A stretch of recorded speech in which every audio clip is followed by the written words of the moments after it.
Méditation du 7 novembre, esclave de l'argent. Alors l'un des 12, appelé Judas Iscario, alla vers les principaux sacrificateurs et dit « Que voulez-vous me donner et je vous le livrerai ?» Et ils lui payèrent 30 pièces d'argent. Matthieu 26 et versets 14 à 15. Par nature, Judas aimait beaucoup l'argent. Il n'avait pas toujours été aussi corrompu pour accomplir une action aussi noire, mais à force de cultiver l'esprit d'avarice, celui-ci avait fini par dominer complètement sa vie. L'amour de Mammon dépassait chez lui l'amour du Christ et devenant l'esclave d'un vice, il s'était livré à Satan. Judas jouissait de la haute estime des disciples, sur qui il exerçait une profonde influence. Lui-même avait assez bonne opinion de ses qualités et considérait ses frères comme lui étant très inférieurs, en jugement comme en habileté. Il lui semblait qu'il ne savait pas saisir les occasions et tirer parti des circonstances. L'Église, pensait-il, ne pourrait jamais prospérer avec des chefs dont la vue était aussi bornée. Trop impétueux, Pierre agirait sans réflexion.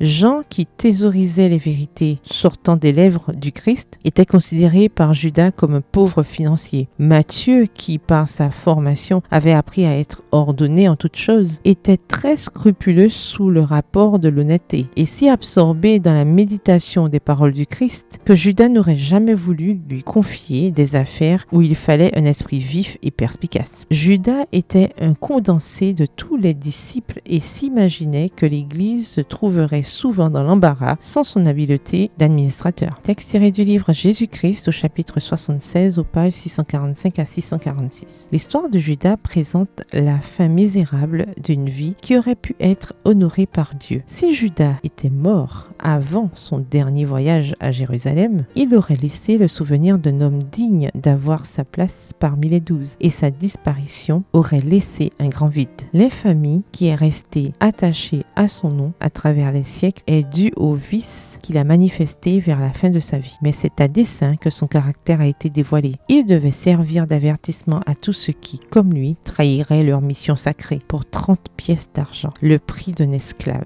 Il livra le Seigneur de gloire à l'ignominie et à la mort. Extrait toujours tiré du livre Jésus-Christ au chapitre 76 à la page 645. Bonne soirée et que l'Éternel vous bénisse.